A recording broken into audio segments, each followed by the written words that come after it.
Delhi liquor scam కేసులో కీలక పరిణామం చోటు చేసుకుంది. కేసులో నిందితులుగా ఉన్న ఢిల్లీ మాజీ సీఎం అరవింద్ కేజ్రీవాల్, మనీష్ సిసోడియా, తెలంగాణ జాగృతి అధ్యక్షురాలు కల్వకుంట్ల కవిత సహా మొత్తం 23 మందిని నిర్దోషులుగా ప్రకటిస్తూ సంచలన తీర్పునిచ్చింది. అసలు ఎలాంటి ఆధారాలు లేకుండా సిబిఐ కేసు నమోదు చేసి అక్రమంగా అరెస్టులు చేసింది అంటూ కోర్టు అభిప్రాయపడింది.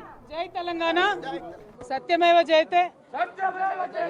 మేము ముందు నుండి ఏదైతే తెలంగాణ ప్రజలకు చెప్తూ వచ్చామో అదే విధంగా ఇవాళ కోర్టు కంప్లీట్గా కేసును పక్కకు పెడుతూ అందరినీ కూడా మరి నిర్దోషులుగా విడుదల చేయడం అనేది సంపూర్ణంగా ఈ దేశంలో న్యాయ వ్యవస్థ పైన మేము పెట్టుకున్నటువంటి నమ్మకాన్ని మరి వమ్ము కాకుండా ఇవాళ న్యాయ వ్యవస్థ కాపాడిందని చెప్పి మేము నమ్ముతా ఉన్నాం. ఈ దేశంలో ఏదైతే ఒక పొలిటికల్ వెండెటా నడుస్తోందో దానిలో భాగంగా పెట్టినటువంటి కేసుల నుంచి ఖచ్చితంగా కడిగిన ముత్యంలాగా నేను బయటకు వస్తానని నేను చెప్పడం జరిగింది. మరి అదే విధంగా ఇవాళ రావడం జరిగింది. ఎక్కడ నా తప్పు లేకుండా ఒక రాజకీయ పరంగా ఈ కేసు పెట్టారని చెప్పి మేము పదే చెప్పిందే ఇవాళ నిజమైంది.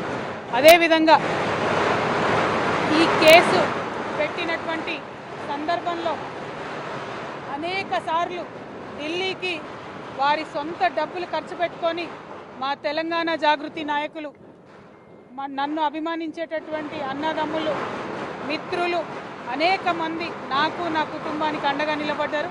చాలామంది పేద కార్యకర్తలు డబ్బులు పోగేసుకొని ఢిల్లీకి ఫ్లైట్ టికెట్లు పెట్టుకొని వచ్చినటువంటి వాళ్ళు ఎంతోమంది నాకు తెలుసు. ప్రతి హియరింగ్కి వచ్చి నాకు ధైర్యాన్ని ఇచ్చిన వాళ్ళు ఎంతోమంది నాకు తెలుసు. అటువంటి వారిని జీవితంలో నేను మర్చిపోకుండా కళ్ళలో పెట్టుకొని చూసుకుంటానని వాళ్ళందరికీ కూడా తెలియజేస్తూ, ఆ సమయంలో నా పిల్లలతోని అండగా నిలబడ్డటువంటి మా కుటుంబ సభ్యులకు, ముఖ్యంగా మా అత్త మామయ్య గారికి, మా మదర్కి, ఫాదర్కి, అదేవిధంగా మా హస్బెండ్ కానీ మా పిల్లలు కానీ ఏదైతే వాళ్ళు 5.5 సంవత్సరాలు 5.5 నెలలు నరకయాతన అనుభవించినారో వారిని ఇంకా మంచి మనుషులుగా తయారు చేసిందని నేను బలంగా నమ్ముతూ, ఆ దేవుడిచ్చినటువంటి వరంగా నా కుటుంబం ఇవాళ నాతో నిలబడి ఉండడం, నా కుటుంబంతో పాటు జాగృతి కుటుంబం, తెలంగాణ కుటుంబం నిలబడి ఉండడం చాలా సంతోషంగా ఉంది. వారందరికీ కూడా ధన్యవాదాలు తెలియజేస్తాను. See, we have 100 times said that we have nothing to do with this case. This is a politically motivated case. As a part of political vendetta, this case has been put on the opposition parties, and I am thankful to the judiciary. They have upheld our faith in the judiciary of this country, and today judiciary has cut through this entire web of lies. They have seen right through it, and very transparently judiciary today has upheld our beliefs, and we are very thankful to the judiciary.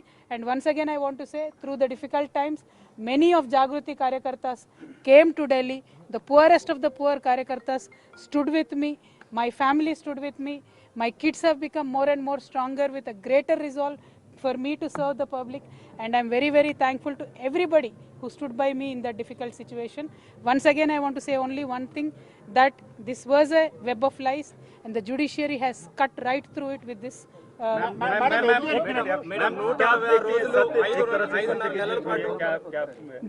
बिल्कुल सत्य की ही जीत हुई है. आज सत्य को छुपाया जा सकता है, बहुत देर अंधेरे में रखा जा सकता है, लेकिन सत्य को कभी भी पराजित किया नहीं जा सकता है. आज जो जुडिशरी से जजमेंट मिला है, जो कोर्ट से जजमेंट मिला है दिल्ली लिकर के पॉलिसी केस के बारे में, उससे दूध का दूध पानी का पानी हो गया है. जिस तरीके से सारे एजेंसीज को यूज करके ऑपोजिशन पार्टीज को दबाने का काम जो इस देश में चल रहा है, इसको साफ देखने को मिला है. उसका नतीजा हम बहुत शुक्रिया अदा करते हैं, जो इस कठिन समय में हमारे साथ हमारे कार्यकर्ता खड़े थे, हमारे फैमिली के सारे मेंबर्स, खास करके हमारे सास ससुर जी, हमारे माता पिता जी जो हमारे साथ जुड़े थे, खड़े थे, उन सबको अभी मैं शुक्रिया अदा करती हूँ.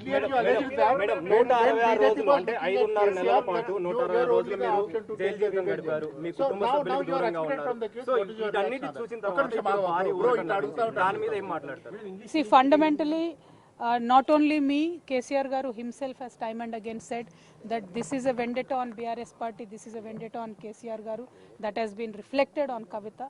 And I have also time and again said it is a false case, it is a politically motivated case. And as I said, judiciary has seen through the web of lies, cut through them. But here the point is, like the brother has asked, who will account for the time that I lost with my kids? who will account for the time that I've lost with my family. ఇవన్నీ న్యాయం చివరిలో గెలిచిన 5.5 నెలలు నన్ను జైల్లో పెట్టి నన్ను నా కుటుంబానికి నా పిల్లలకి దూరం చేసినటువంటి సమయాన్ని ఎవరు తిరిగి తీసుకొస్తారు? అదేవిధంగా ఈ 5.5 నెలలు అంతకుముందు 3 సంవత్సరాలు నన్ను ఎట్టుబడితే అటు మాట్లాడి ఆన్లైన్లో కావచ్చు నా బొమ్మలు మాఫ్ చేసి పెట్టి నన్ను హెరాస్ చేసి నన్ను పబ్లిక్ మీటింగ్లలో అనేక రకాలుగా దుర్భాషలు ఆడినటువంటి వారందరికీ మరి ఎవరు జవాబు చెప్తారనేది ప్రజలు ఆలోచించుకోవాలి. ఒక నైతికతను క్రాస్ చేసి ఎట్టుబడితే అటు రిజల్ట్ రాకముందు మాట్లాడడం అనేటటువంటిది సమాజం కూడా అర్థం చేసుకోవాలని చెప్పి నేను కోరుతా ఉన్నాను.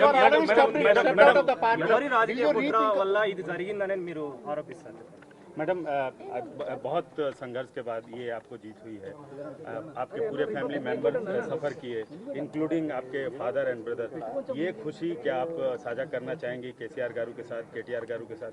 हमने हमारे माताजी का आशीर्वाद लिया है ये रिजल्ट मिलते ही, और बाकी जो चीज़ें हैं वो ज़्यादा अभी इस टाइम बोलने वाली चीज़ें नहीं है, लेकिन हम यही कहना चाहते हैं कि जिन्होंने ये केस के समय हमारा साथ दिया है सारे उन लोगों को मैं शतकोटि नमन करती हूँ. Thank you. जय तेलंगाना.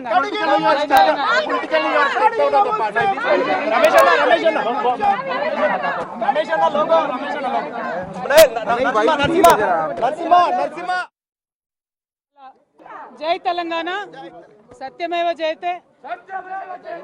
మేము ముందు నుండి ఏదైతే తెలంగాణ ప్రజలకు చెప్తూ వచ్చామో అదే విధంగా ఇవాళ కోర్టు కంప్లీట్గా కేసును పక్కకు పెడుతూ అందరినీ కూడా మరి నిర్దోషులుగా విడుదల చేయడం అనేది సంపూర్ణంగా ఈ దేశంలో న్యాయ వ్యవస్థ పైన మేము పెట్టుకున్నటువంటి నమ్మకాన్ని మరి వమ్ము కాకుండా ఇవాళ న్యాయ వ్యవస్థ కాపాడిందని చెప్పి మేము నమ్ముతా ఉన్నాం.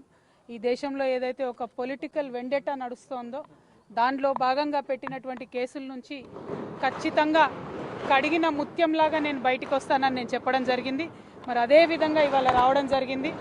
ఎక్కడ నా తప్పు లేకుండా ఒక రాజకీయ పరంగా ఈ కేసు పెట్టారని చెప్పి మేము పదే చెప్పిందే ఇవాళ నిజమైంది. అదేవిధంగా ఈ కేసు పెట్టినటువంటి సందర్భంలో అనేక సార్లు ఢిల్లీకి వారి సొంత డబ్బులు ఖర్చు పెట్టుకొని మా తెలంగాణ జాగృతి నాయకులు, నన్ను అభిమానించేటటువంటి అన్నదమ్ములు, మిత్రులు అనేక మంది నాకు నా కుటుంబానికి అండగా నిలబడ్డారు. చాలామంది పేద కార్యకర్తలు డబ్బులు పోగేసుకొని ఢిల్లీకి ఫ్లైట్ టికెట్లు పెట్టుకొని వచ్చినటువంటి వాళ్ళు ఎంతోమంది నాకు తెలుసు. ప్రతి హియరింగ్కి వచ్చి నాకు ధైర్యాన్ని ఇచ్చిన వాళ్ళు ఎంతోమంది నాకు తెలుసు. అటువంటి వారిని జీవితంలో నేను మర్చిపోకుండా కళ్ళలో పెట్టుకొని చూసుకుంటానని వాళ్ళందరికీ కూడా తెలియజేస్తూ, ఆ సమయంలో నా పిల్లలతోని అండగా నిలబడ్డటువంటి మా కుటుంబ సభ్యులకు, ముఖ్యంగా మా అత్త మామయ్య గారికి, మా మదర్కి, ఫాదర్కి, అదేవిధంగా మా హస్బెండ్ కానీ మా పిల్లలు కానీ ఏదైతే వాళ్ళు 5.5 నెలలు నరకయాతన అనుభవించినారో వారిని ఇంకా మంచి మనుషులుగా తయారు చేసిందని నేను బలంగా నమ్ముతూ, ఆ దేవుడిచ్చినటువంటి వరంగా నా కుటుంబం ఇవాళ నాతో నిలబడి ఉండడం, నా కుటుంబంతో పాటు జాగృతి కుటుంబం, తెలంగాణ కుటుంబం నిలబడి ఉండడం చాలా సంతోషంగా ఉంది.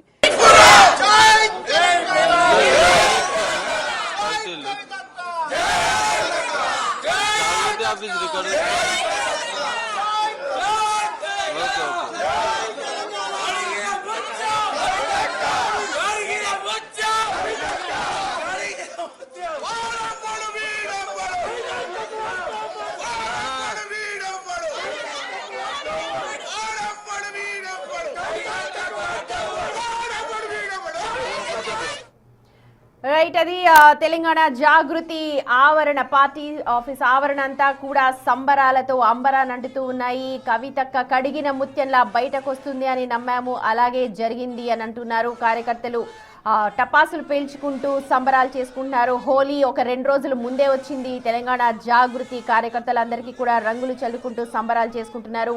ఇందాక తెలంగాణ జాగృతి అధ్యక్షురాలు కవిత మాట్లాడుతూ కూడా కడిగిన ముత్యంలా బయటకు వస్తానన్న నమ్మకం నాకుంది, ముందు నుంచి కూడా అదే చెప్తూ ఉన్నాను, అదే జరిగింది. న్యాయ వ్యవస్థ పైన సంపూర్ణ నమ్మకం ఉంది. పారదర్శకంగా ఇలాంటి తీర్పునిచ్చిన కోర్టుకి సదా రుణపడి ఉంటాను. అలాగే తను కష్టకాలంలో ఉన్న టైంలో అండగా నిలబడిన జాగృతి కార్యకర్తలు కావచ్చు, తెలంగాణ ప్రజలు కావచ్చు, తల్లిదండ్రులు, ప్రతి ఒక్కరికి కూడా ధన్యవాదాలు తెలిపారు.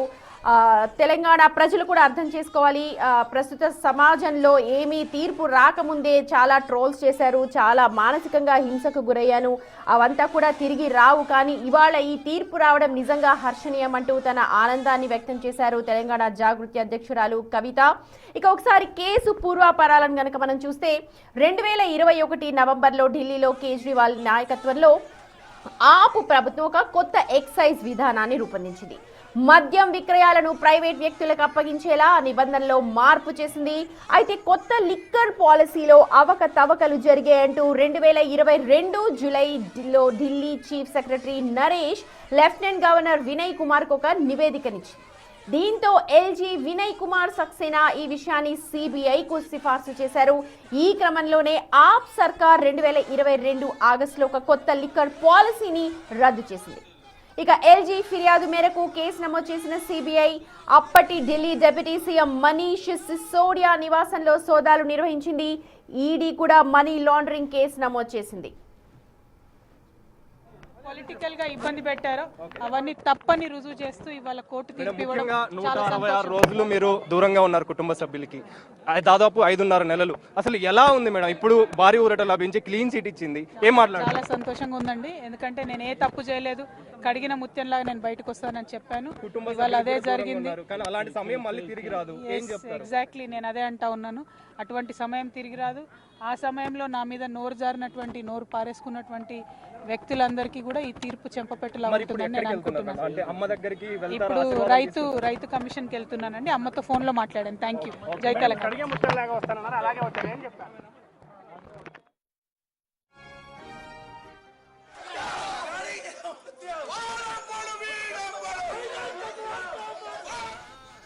రైట్, అది అనుకున్నట్టే కడిగిన ముత్యంలా బయటకు వచ్చాను.